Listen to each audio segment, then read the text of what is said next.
Hey guys, YouTuber 100 here. Alright, now here I am with another Star Trek movie review, continuing with these reviews for the Star Trek movies. Now, here I am to review Star Trek II The Wrath of Khan. So, yeah, this one is probably a really big fan favorite. I mean, a lot of people really do love this one, and people really seem to love this movie the most out of all the movies. And yeah, I mean, this one is definitely a much better Star Trek movie than the first movie is. I mean, yeah, this movie definitely has a lot more going on. There is an actual premise to this movie, and this movie actually does start up a story arc that would continue for the next few movies. And so yeah, this movie was the first one to actually start a story arc in these movies. So, yeah, because, yeah, the first movie really did not have any sort of connection whatsoever to any of the other movies. Yeah, this is the first movie to actually start a storyline and a story arc that the next few movies would actually be connected to. So, yeah, it is good to see that this movie finally did have all of the stuff that really should have had been in the first movie.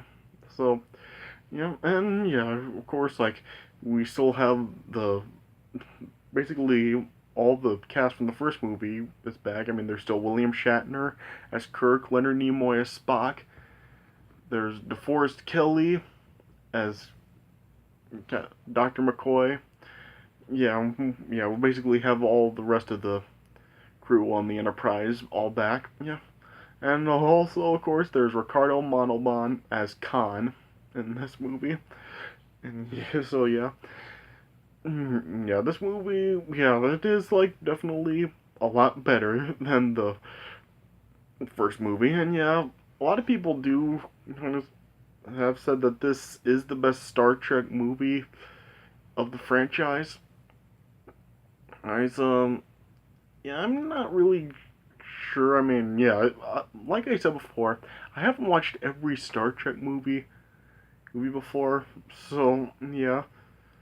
But yeah, out of all the ones I've seen, I would say that this one is probably the best. Yeah, I'm gonna have to wait until I get through all of these movies to see if it actually does remain the best one. But yeah, out of the ones that I've seen, this is the best one so far. It is just a really, really good, maybe even great film. I mean, yeah, I mean, yeah, of course, has Khan as the villain.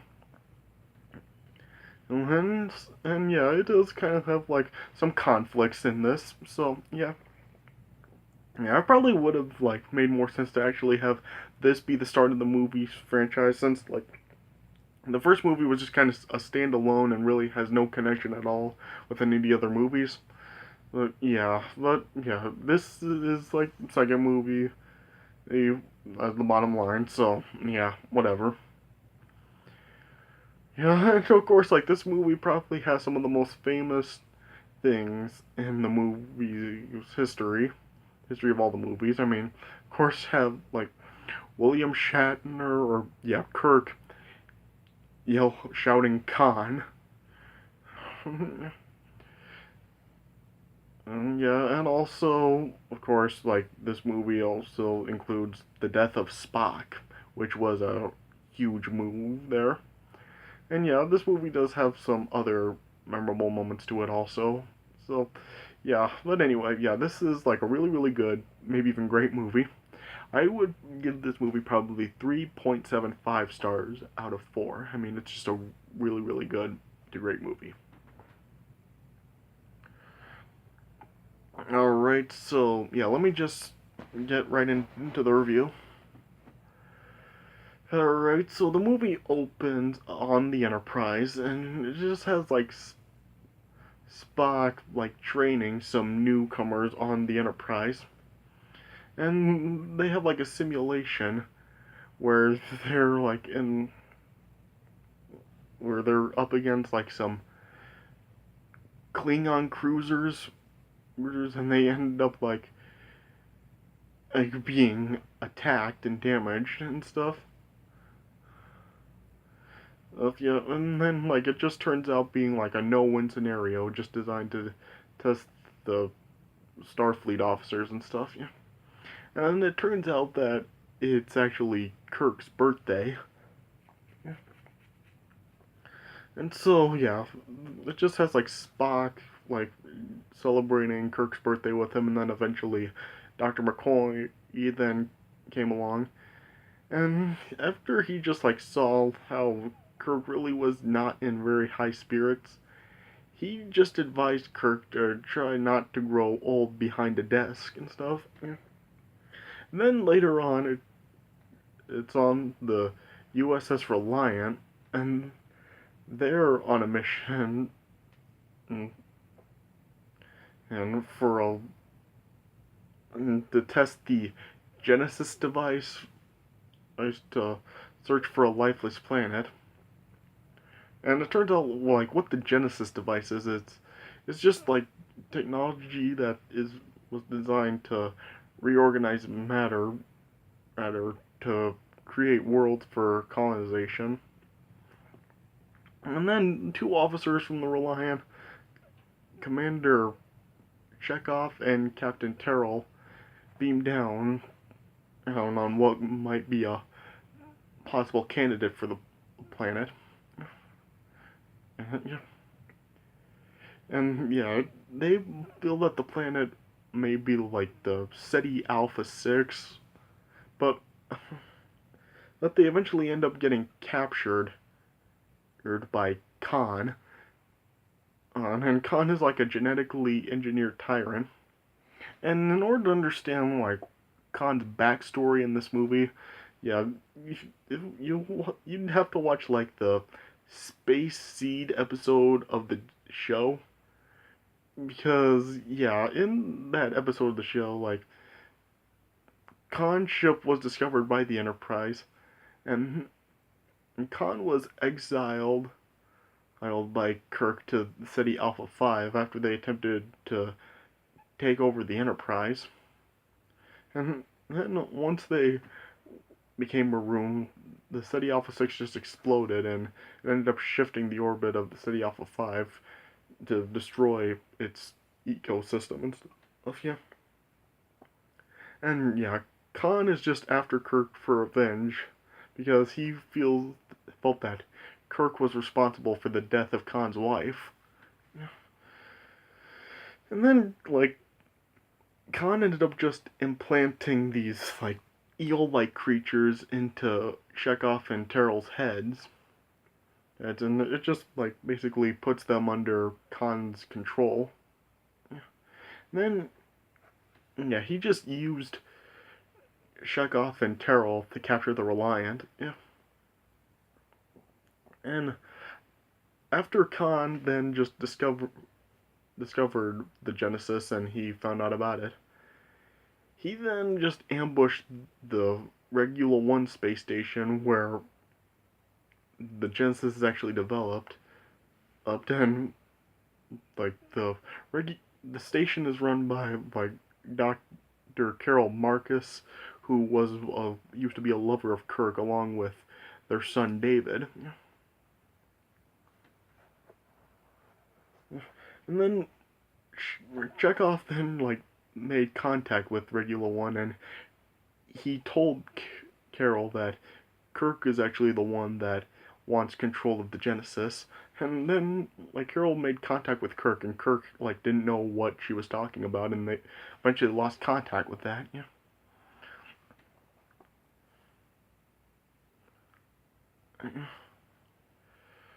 And then eventually, as like the Enterprise is trying to train their newcomers, they end up being ambushed by the Enterprise. And then, well, yeah, the Enterprise is ambushed by the Reliant, I should say, yeah. And it ends up like injuring and even killing a lot of the trainees. And then Khan made contact with Kirk, and Khan told Kirk that he would spare the rest of the crew if they relinquish all of the Genesis material. You know? And then Kirk was just like trying to stall Khan as long as he could, and then they ended up like using a prefix code for the Reliant to lower the shields down, and then like it allowed the Enterprise to launch a counterattack on the Reliant, and then it just ended up like forcing Khan and the Reliant to retreat. And then the Enterprise eventually arrived to Regula 1. And then they ended up beaming to the station, and they discovered that Terrell and Chekhov were alive, but they also discovered like some members that ended up being destroyed from Carol's team.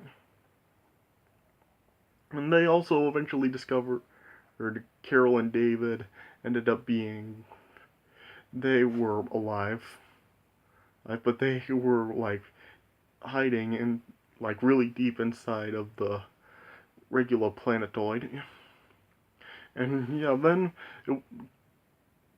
Khan revealed that Terrell and Chekhov were still under his control.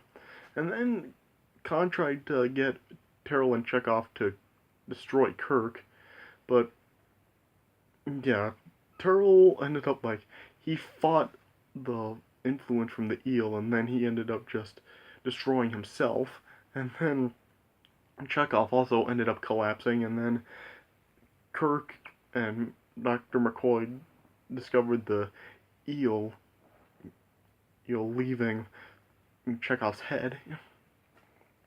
And then eventually Khan just ended up transporting the Genesis away and onto the Reliant. And Khan just told Kirk that he would leave Kirk as he left Khan, and just maroon in the center of a dead planet. And then Kirk then just shouted, "Khan!" And then eventually, then just Kirk and Spock ended up like using a coded message to activate a rendezvous to aboard them back onto the Enterprise. And then eventually the Enterprise was directed into the Mutara Nebula, which was nearby.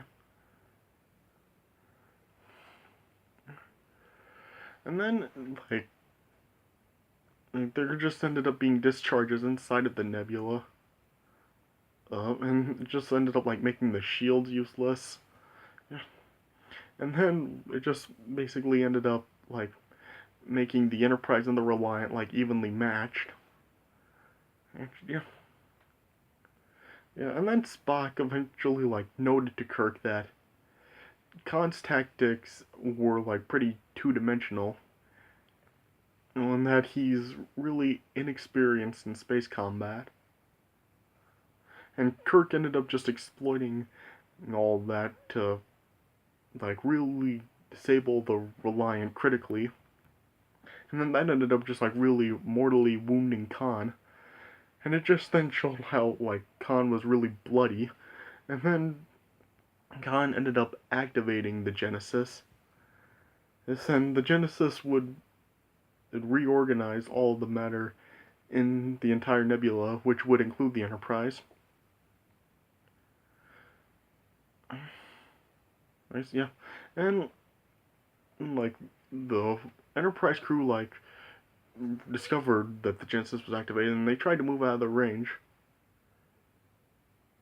but they knew that they wouldn't be able to make it out in time because of the ship's warp drive being damaged.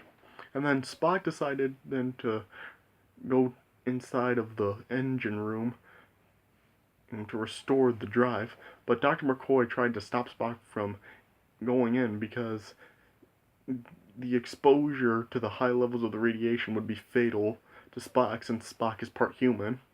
But then Spock just ended up performing a mind meld onto Dr. McCoy and just told him to remember. And then Spock entered the engine room, and then he ended up successfully restoring the power to the warp drive, and yeah, it then the Enterprise was able to escape the explosion. Yeah. And then like it turned out like the Genesis exploding and it like caused the gas inside of the nebula to reform into a new planet, which would be able to sustain life. And then McCoy informed Kirk about what Spock did, and then Kirk rushed to the engine room and found Spock dying because of the radiation poisoning. And then it just like Spock just told Kirk not to grieve, and his decision, sacrifice his life to save the rest of the crew, was a logical one. And then, right before Spock died, he just told Kirk to live long and prosper, and then Spock ended up dying. And yeah, I mean, I'm sure like for a lot of fans, Spock dying here was a really sad moment. And yeah, it was like it was like sad and all, but for me personally, it really didn't like affect me very much. I mean, it's probably because now, knowing that Spock ends up coming back later, this really like doesn't mean like a whole lot anymore. But yeah, I'm sure like back when this movie was originally released, he's like Spock dying here was like probably a lot sadder than how people probably feel about it now, knowing like Spock comes back in the next sequels. Yeah, but yeah. Anyway, yeah, Spock. So yeah, Spock ended up dying, and then like the Vulcans then just performed a space burial for Spock, and Kirk just made a small speech, and then yeah, Kirk just said that of all the souls he encountered, Spock was the most human. And then as the casket with Spock's body was just like being slowly ejected from the Enterprise, Scotty was like playing Amazing Grace on bagpipes, and then it just showed then Spock's casket being shot into the orbit around the new Genesis planet. And David then just went up to Kirk and then apologized for what happened, and then he also told Kirk that he was glad to be his son. Yeah. And then the movie just ended by showing that Spock's coffin was now resting on the surface of the new Genesis planet. And then, yeah, that's how the movie ended. So, yeah, 3.75 stars out of 4. A really, really good, a great movie. Probably, yeah, like I said before, a lot of people probably see this as the best Star Trek movie of the series. Yeah, and out of the ones that I've seen so far, yeah, this one is probably the best. And yeah, but yeah, this could change later once I watch ones that I haven't seen yet. But yeah, as of now, it is the best one. Alright, yeah, so yeah, really good to great movie. Alright, so yeah, that does it for a review of Star Trek II Wrath of Khan. Hope you guys enjoyed this review, so yeah, thanks for watching, and I'll see you guys later.